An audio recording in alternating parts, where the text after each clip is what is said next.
Hi everyone and welcome back to today's More Report with me, Richard Perry, Market Analyst at Hantech Markets.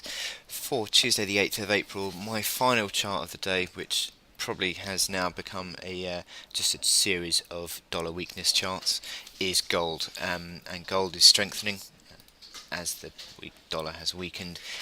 And this is now becoming certainly a situation where the recovery is gathering pace.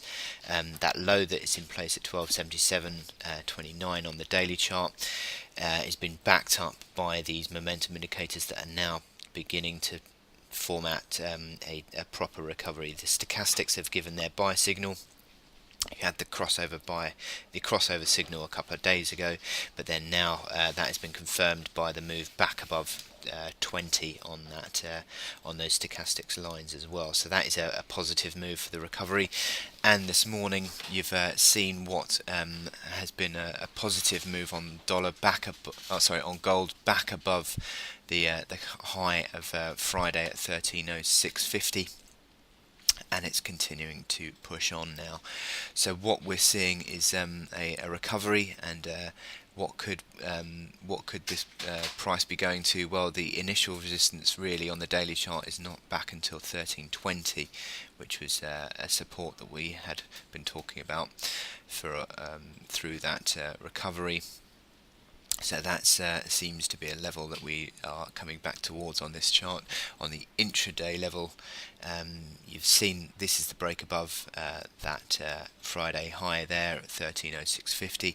But what we've seen throughout this decline, which is interesting, is that through the I talked quite great length through the back end of March, where the stepped decline was finding resistance at the old lows. Now that is obviously going to now provide resistance once more. However, the more you break through these, the more this recovery gathers pace, and certainly this 55-hour moving average, which had been the basis of resistance through the last throes of that downtrend, became basis of support and was held pretty much bang on yesterday.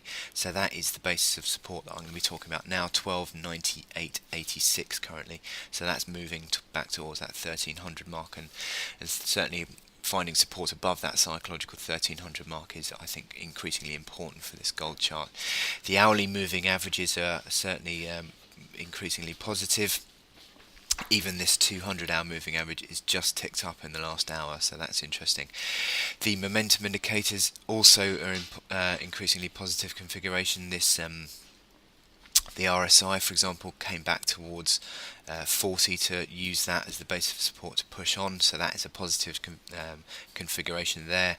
And also the MACD lines having a crossover just underneath the neutral line to push higher, so that is a positive move there as well. So increasingly positive here on gold, and I'd be using any sort of corrections that we're getting now, as we're seen to be forming a series of higher lows now on this gold chart, and it's increasingly improving, and I like the way it's going. So I'm going to be looking at probably another higher low, maybe just above that 1300 mark would be a decent entry point if you get it. So watch out for that. But I think this gold chart is going to be continuing to push back towards that 1320 resistance area. But the first one we need to get over is 1317.25. But ultimately I think this is an improving chart now, so that is a positive one for the gold bulls once more. Anyway, I wish you good luck in your trading on gold today, and I will speak to you later. Thank you.